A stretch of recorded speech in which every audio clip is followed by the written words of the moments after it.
we're breaking this down into three pieces, the customer, content, and context. So we're getting there. We're now on the second piece, which is about content.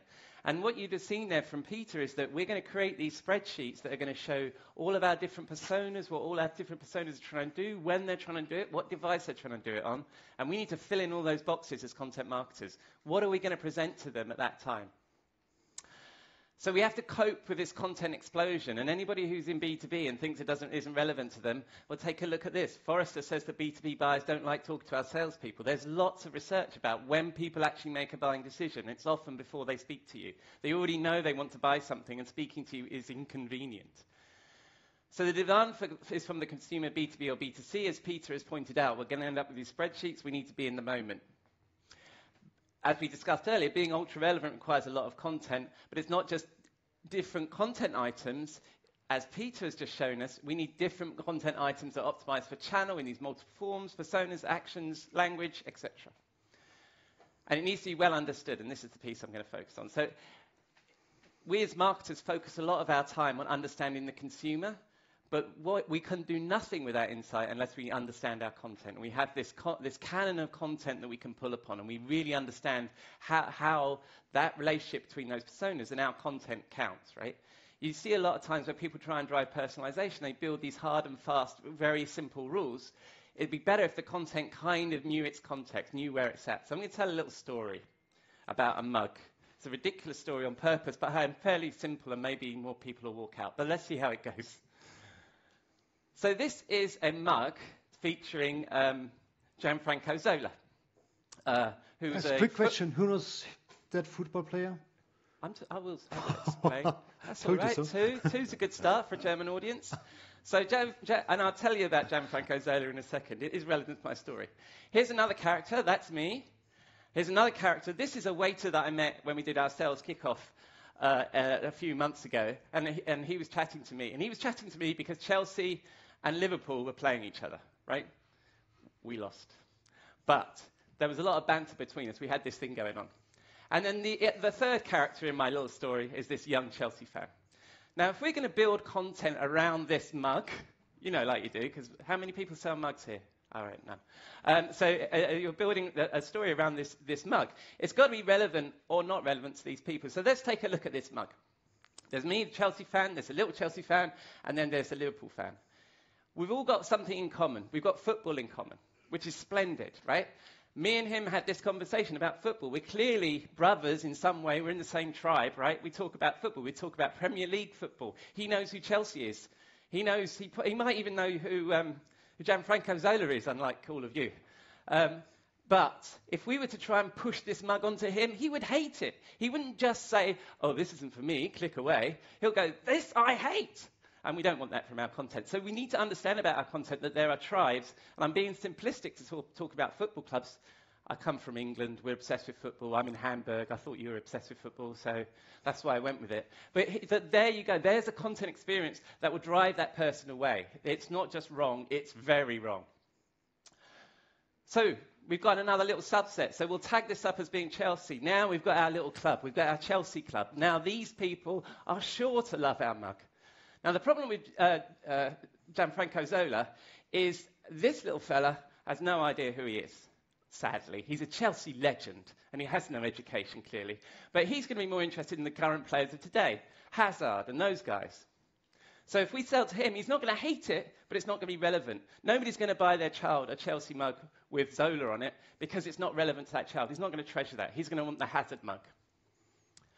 So what do we got to do? Well, we find this little subset of Chelsea fans that actually were Chelsea fans during this period, and they might be interested in the mug.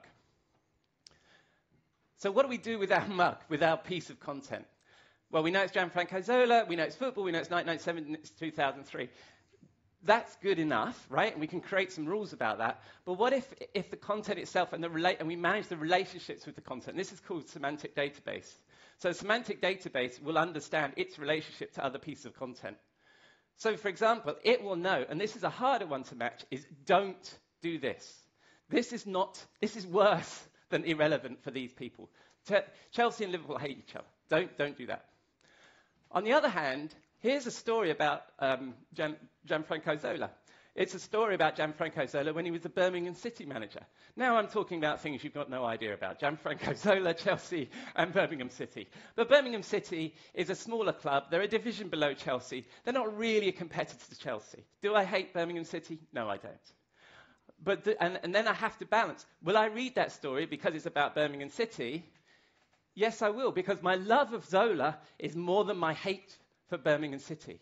So therefore, this is a very subtle kind of relationship you need to create with your content in finding your tribe.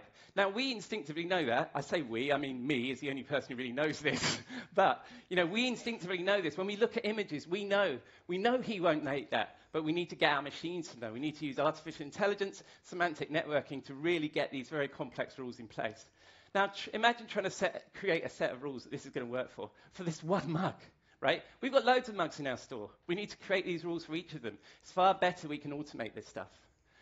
So you're going to have other content that you have around this experience that you're going to know who to match the right audience. So this is the Premier League as it stands today. That's going to be relevant to me and my Chelsea-hating Liverpool fan. This guy, you won't know either. Vialli, he played for Chelsea during that same period. So I am going to be able to connect with this piece of content, with him. I'm going to like this. I'm going to like this too. This guy's going to like some of it, but not all of it. And it's getting all of that content experience together that's going to be relevant. And we can't just say, oh, well, that's brilliant. We've got the right content. We've got Ian. Splendid. He loves Chelsea stuff. It's going to be this. But right now I'm talking to you lot. Before I came in the room, I was on my mobile phone scrolling through BBC News. So I want little snippets of what's going on at Chelsea. Maybe there might be a game going on. I might be getting updates on the scores. Maybe there's a game going on with a different club like Liverpool that I don't like. Am I talking too fast? Yes. Now. I'm sorry. Right. I'll slow down. I'm sorry. I tend to talk too fast, especially in front of a German audience for some reason. Especially about football. Especially about football. I'm going to have all these different touch points, but all the same content, and you need to make sure that you're relevant and in the moment of that thing. And some content is going to suit itself better to some devices, like score updates and stuff like that, and we need to get this right. And then I'm going to follow a journey. So the journey that I'm going to go through in order to buy this mug is you need to figure out who I like as a team. So maybe you can figure out, I like football. Let's give him some football content. This is good. This is going all right. I click on Chelsea results all the time. Ooh, Chelsea fan, like this. I like this story. And then you can perhaps offer me the Chelsea mug, and then I'll go into the awareness buying consideration phase. Because it takes me a long time to buy a mug. They're very important. Not like a car. I could buy that in a moment. But a mug really needs a customer journey. So then you map out the customer journey of selling your mug. And this is where my story falls apart, and Peter's are better. But then we do that. Now that customer journey is going to be unique to me and my channels and my content. It's not even unique to this other guy that looks a little bit like me. He does. He's a Chelsea fan. Look, he's got Chelsea. I've got Chelsea. But he's not going to care about this mug. He also doesn't read the Telegraph newspaper. But so you'd have to, these journeys really do get very precise. And this is a very, very simple example, but you can imagine with your own products how this might work. So what we need to get from is building these complex rules and yesterday's consumer finding your content to your content finding your consumer. So if I chucked in a picture of Vialli or a Vialli mug into this thing, I might want to get the collection. Nobody would want that collection. Now, I might want that collection. And that's the journey you're going to start to go on. So over to you to talk about context.